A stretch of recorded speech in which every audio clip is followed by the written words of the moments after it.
ऐसे में मुझे लग रहा है कि ये तात्कालिक मुद्दे थे।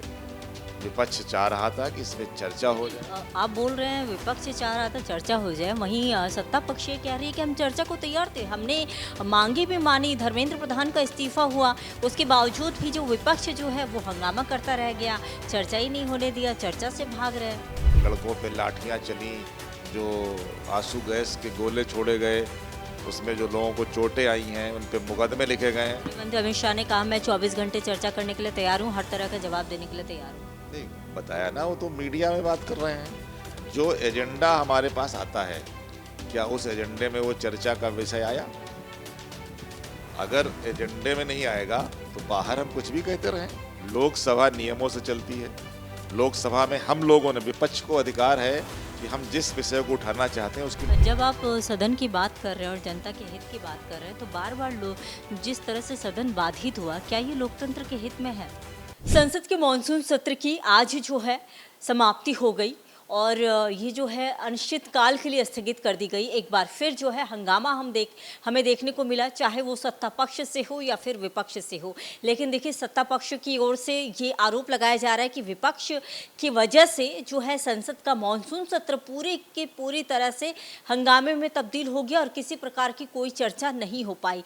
तो इसी पर बात करने के लिए मेरे साथ मौजूद हैं सांसद जी मौजूद हैं, उनसे सीधे सीधे जानेंगे। मौर्य जी, जैसा कि आरोप लगा रहे हैं बीजेपी कि जो मानसून सत्र है वो विपक्ष की वजह से जो है पूरी तरह हंगामे में तब्दील हो गया, क्या कहेंगे इस पर? संसद का मानसून सत्र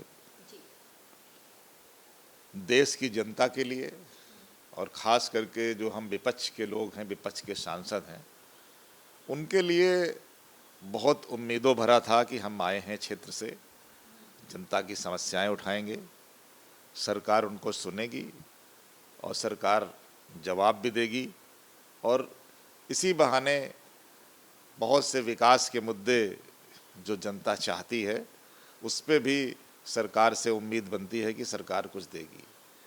लेकिन सरकार ने जो सबसे पहला विषय आया कि हमारे यहाँ का युवा और ख़ास करके वो युवा जिसको जनजी की श्रेणी में रखा गया, पेपर लीक का मुद्दा, उसको लेके लोग सड़क पे उतरे, युवा सड़क पे उतरा। युवाओं ने सरकार से मांग की। सरकार ने युवाओं की बात सुनने के बजाय जिस तरह से उनके साथ अत्याचार का रवैया अपनाया, यहाँ पे लाठीचार्ज हुआ, आंसू गैस के गोले छोड़े गए, पैलेट गन चलाई गई और हमारी जो बच्चियां हैं उनके साथ ऐसे ऐसे वीडियो आए जो शायद इस समाज में उनका कोई स्थान नहीं है। ऐसे में आपने देखा कि विपक्ष के लोग उन युवाओं के साथ जुड़ के उनकी बात सदन में रखना चाह रहे थे। इसी बीच में जो भारतीय जनता पार्टी की सरकार आज केंद्र में है, कई राज्यों में है, अगर देखा जाए तो ये सरकार मर्यादा पुरुषोत्तम भगवान राम के नाम पे यहाँ तक पहुँची।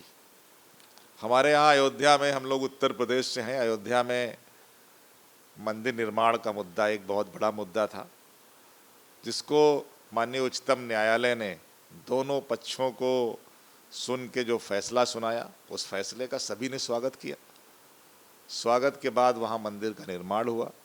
मंदिर निर्माण में के बाद जिस तरह से ये घटना आई कि चढ़ावा चोरी हो रहा है, सरकार ने भी उसको स्वीकार किया। ऐसे में मुझे लग रहा है कि ये तात्कालिक मुद्दे थे। विपक्ष चाह रहा था कि इस पे चर्चा हो जाए। आप बोल रहे हैं विपक्ष चाह रहा था चर्चा हो जाए, वहीं सत्ता पक्ष ये कह रही है कि हम चर्चा को तैयार थे, हमने मांगे भी मानी, धर्मेंद्र प्रधान का इस्तीफा हुआ, उसके बावजूद भी जो विपक्ष जो है वो हंगामा करता रह गया, चर्चा ही नहीं होने दिया, चर्चा से भाग रहे। नहीं, चर्चा के लिए आपको शायद जानकारी होगी कि लोकसभा के जब कार्य होता है, बैठक होती है, तो उसमें किन विषयों पर चर्चा होगी उसका एजेंडा रोजाना सदस्यों को दिया जाता है, प्राप्त होता है। तो अगर उनको चर्चा करनी थी तो एजेंडे में उसको शामिल करना चाहिए। केवल अगर मीडिया में कहने से चर्चा थोड़ी हो जाएगी। चर्चा तब होगी जब वो एजेंडे में आएगा हमारे पास। और अगर एजेंडे में छप के आता कि फला दिनांक को इतने बजे से चढ़ावा चोरी पे चर्चा होगी, जो यहाँ पे लड़कों पे लाठियाँ चली, जो आंसू गैस के गोले छोड़े गए, उसमें जो लोगों को चोटें आई हैं, उन पे मुकदमे लिखे गए हैं। गृह मंत्री अमित शाह ने कहा मैं 24 घंटे चर्चा करने के लिए तैयार हूँ, हर तरह का जवाब देने के लिए तैयार हूँ। नहीं बताया ना, वो तो मीडिया में बात कर रहे हैं। जो एजेंडा हमारे पास आता है, क्या उस एजेंडे में वो चर्चा का विषय आया? अगर एजेंडे में नहीं आएगा तो बाहर हम कुछ भी कहते रहें। लोकसभा नियमों से चलती है। लोकसभा में हम लोगों ने, विपक्ष को अधिकार है कि हम जिस विषय को उठाना चाहते हैं उसकी नोटिस दें। हमारी पार्टी की तरफ से लगातार नोटिस लगाए गए, लेकिन उस नोटिस को संज्ञान नहीं लिया गया। उसका सारा प्रमाण है, आप विधानसभा लोकसभा में जाके देख भी सकते हैं। तो आप केवल मीडिया में बोल दें उससे होने वाला नहीं है। अगर आपको वाकई में चर्चा करनी थी तो जो हमारे पास एजेंडा आ रहा है, एजेंडे में रोज़ाना के विषय लिखे रहते हैं। रोज़ाना क्या, आज क्या होगा, आज क्या होगा। बाकायदा आपने अगर लोकसभा की कार्रवाई देखी हो तो वो बोलते हैं वहाँ से आइटम नंबर 1, जब शुरू होता है सदन तो बोल रहे हैं प्रश्नकाल, शून्य प्रहर। तो फिर उसमें जो हमने एडजन मोशन लगाए उनको वो स्वीकार कर लेते हो, चर्चा कर देते। तो उसमें आया नहीं एजेंडा में। अब बाहर बोलने से वहाँ चर्चा तो हो नहीं जाएगी। चर्चा तो तब होगी जब विषय एजेंडे में आएगा और सारे लोगों को पता होगा। सारे सदस्यों के पास एजेंडा जाता है, सबको पता होगा कि इस तारीख को इतने बजे से इस विषय पे चर्चा होनी है। हम उस तैयारी से जाते और अपनी बात रखते। तो हम लोग यही तो मांग कर रहे थे, या तो ये पीठ से आश्वासन मिलता। जब आप एजेंडा की बात कर रहे हैं तो यही शब्द जो है बीजेपी इस्तेमाल कर रही है कि जो विपक्ष जो है वो अपना एजेंडा एक पकड़ लिया है, उसी एजेंडे पे बात करना चाह रहा है। छात्रों को लेकर चलिए, सीजेपी का आंदोलन हो रहा था, उस दौरान सभी जितने भी विपक्ष के नेता थे सभी मैदान में नजर आए, लेकिन वहीं पंजाब पर कोई बात नहीं कर रहा है। झारखंड में छात्र आंदोलन हो रहा है, छात्रों पर लाठियां बरसाई गई, उस पर बात नहीं कर रहा है। क्या वहाँ के छात्र छात्र नहीं हैं? इस तरह के भी आरोप लग रहे हैं। देखिए, छात्र पूरे देश के छात्र छात्र हैं। छात्रों पे लाठीचार्ज हो, ये दिल्ली में हो या देश के किसी भी कोने में हो, इसको मुझे लग रहा है स्वीकार नहीं किया जा सकता। और ये दुर्भाग्यपूर्ण है, हम तो इसकी निंदा करते हैं। लेकिन विषय लोकसभा की हो रही है, विषय एजेंडा की हो रही है, लोकसभा की कार्रवाई की हो रही है। और लोकसभा की कार्रवाई सरकार छपवा के भिजवाती है, विपक्ष नहीं छपवाता उसको। तो सरकार को तय कर देना चाहिए था कि ये इस तारीख को होगा, और उसके बाद अगर कोई भागता तो ये कहा जाता कि नहीं। अभी तो वो मीडिया में बोलने से क्या होगा, वो भी आखिरी दिन आके बोला गया कि भाई अब चर्चा हम तैयार हैं। अरे आप तैयार हैं तो एजेंडा भेज देते आज का। आज सुबह का आप एजेंडे में छप के आता कि पहले चर्चा होगी, कहाँ आया। आज तो जैसे ही आपने देखा कि सदन में बैठे माननीय अध्यक्ष जी और उन्होंने तुरंत राष्ट्रगान की घोषणा कर दी। तो एजेंडे में अगर नहीं था तो अध्यक्ष जी ने अपना उसको कर दिया। तो सरकार को एजेंडा देना चाहिए था, छप के आना चाहिए था। इसलिए ये सदन जनता के कल्याण के लिए है, जनता की जो समस्याएं उनको उठाने का मंच है। लेकिन अगर उसमें हम नियम से हटके, आप देखते होंगे कभी कभी कोई सदस्य बीच में बोलता है तो वहाँ से यही निर्देश होता है कि भाई आप नियमों में आइए। लेकिन जब आप सदन की बात कर रहे हैं और जनता के हित की बात कर रहे हैं तो बार बार लोग जिस तरह से सदन बाधित हुआ, क्या ये लोकतंत्र के हित में है? नहीं, हित में नहीं है, लेकिन सत्ता पक्ष के लोग वहाँ बैठ के शोर मचाएं, ये कहाँ की परंपरा है। सत्ता पक्ष के लोग तख्ती बैनर लेके हंगामा करें, ये कहाँ की परंपरा है। आपने देखा होगा सत्ता पक्ष के लोग क्या हंगामा करने के लिए हैं। आप तो व्यवस्था आपके हाथ में है, व्यवस्था आपके हाथ में है, और आप जवाब मांग रहे हैं प्रतिपक्ष नेता से। आपके हाथ में व्यवस्था है, आप व्यवस्था को ठीक करिए, व्यवस्था को दुरुस्त करिए। अगर हमारे देश के एक पर्यावरणविद भूख हड़ताल पे बैठे थे और वो लगभग 25 दिन तक भूखे रहे, आपने अगर पहले दिन उनसे बात कर ली होती और इस्तीफा दिलाना था तो पहले दिन दिला दिए होते।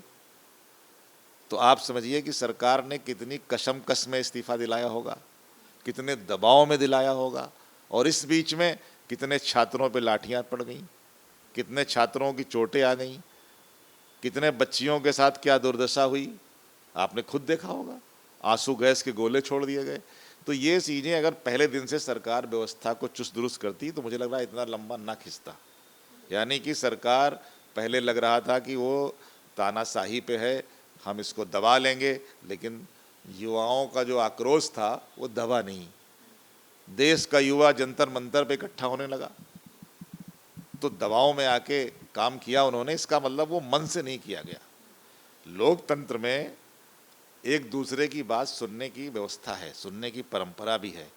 और अगर हमारे देश के अंदर युवा हो या यहाँ के नागरिक हों, अगर किसी व्यवस्था पे उंगली उठाते हैं तो लोकतंत्र में जो कुर्सी है वो फिक्स नहीं है किसी के लिए। और अगर आप उस जिम्मेदारी पे उंगली उठी है तो मुझे लग रहा है उस जिम्मेदारी से पहले मुक्ति पा लेनी चाहिए, उसके बाद बात करनी चाहिए। लेकिन ये काम होने में इतना देर लगा दी उन्होंने कि जिससे ये साबित होता है कि लोग सत्ता के लिए जी रहे थे, ना कि देश के लिए। फिक्स नहीं है, ये तो बात सही है, ये आप भी समझते ही होंगे। आने वाले समय में चुनाव भी है उत्तर प्रदेश में। आज आप आंवला लोकसभा से सांसद हैं, तो आगे क्या रणनीति होने वाली है चुनाव को लेकर? लोकसभा में तो आप लोगों का जो देखा गया कि अच्छा रहा लोकसभा में, इस बार विधानसभा में क्या रणनीति अपनाने वाले हैं? क्या अलायंस में चुनाव लड़ रही है सपा, या फिर समाजवादी पार्टी अकेले चुनाव लड़ेगी? उत्तर प्रदेश का चुनाव 2027 में होना है। आज उत्तर प्रदेश में किसानों की समस्याएं हैं। हमारा जो आलू का किसान है, अगर आप उत्तर प्रदेश के किसानों के संपर्क में हो या वहाँ जानकारी करें, आलू के किसान को उसकी फसल का मूल्य ही नहीं मिल रहा है। एक तो होता है कि उचित मूल्य नहीं मिल रहा है, मूल्य नहीं मिल रहा है, कोई उसका आलू खरीदने को तैयार नहीं है। मैंने सरकार से मांग की थी कि सरकार व्यवस्था करे, किसान का आलू खरीदे और उस आलू को जहाँ भेजना हो भेजे। बहुत जगह आलू खाया जाता है, आलू बिक रहा होगा, तो किसान बहुत दुखी है। आज किसान को खाद नहीं मिल पा रही है, और बिजली की इतनी चौपट स्थिति है कि कई कई गांव में 10-10, 15-15 दिन तक लाइट नहीं आ रही है। और इस समय धान की फसल जिसको पानी चाहिए, वो ट्यूबवेल से पानी मिल नहीं रहा है। और मानसून का जो हाल है वो अभी कहीं पे बारिश हो रही, कहीं नहीं हो रही है। ऐसे में सरकार किसानों के कल्याण के लिए जो आगे आना चाहिए उसमें पूरी तरह से फेल हुई है। आज बेरोजगारों का ये आलम है कि लोगों को नौकरी नहीं मिल रही है। महंगाई इतनी ज़्यादा हो गई है कि आम आदमी का ना तो उसको पेट भर भोजन अच्छा मिल पा रहा है, और ना ही जो और अन्य ज़रूरत की चीज़ें हैं वो खरीद पा रहा है। आज जैसे एक फ़ोन है, मोबाइल सबके लिए बहुत आवश्यक हो गया है। आप बाज़ार में देखिए जाए कि जो फ़ोन पहले 20,000 का आता था, आज वो 42,000 का हो गया। तो इस तरह से जो 20,000 का फ़ोन 42,000 का हो गया, कौन सा फ़ोन? ये ओप्पो कंपनी का कोई फ़ोन है। हाँ, तो इस तरह का जो महंगाई बढ़ रही है, सरकार इस पे नियंत्रण नहीं कर पा रही है। तो मुझे लग रहा है उत्तर प्रदेश की जनता बहुत दुखी है, परेशान है। और चूंकि जनता के हाथ में तभी पावर आती है जब उसको वोट डालने का अधिकार मिलता है, इसलिए इस बार उत्तर प्रदेश की जनता बदलाव करने के मूड में है। और इसीलिए जो उत्तर प्रदेश में भाजपा या एनडीए की सरकार है, लग रहा है वो कुछ डर गए हैं। आपको याद होगा मोदी जी ने रुहेल वहाँ गए थे बुंदेलखंड। बुंदेलखंड में कहा था कि रेवड़ी कल्चर इस देश के लिए घातक है, और वही रेवड़ी कल्चर लेके कल उन्होंने घोषणा कर दी। आप बताइए, 10 साल से आप सरकार में हैं, आप 10 साल से अगर उपलब्धियां आपकी होती तो फिर आज आपको ये पैसे बांटने के लिए न कहना पड़ता। अगर एक व्यक्ति को 20,000 रुपये दे के आप उसका वोट खरीदना चाहते हैं, उसके बच्चों के भविष्य के साथ खिलवाड़ करना चाहते हैं, उसको नौकरी नहीं मिलेगी, उसको फसल उसकी किसान की बर्बाद होगी, तो वो 20,000 में क्या करेगा?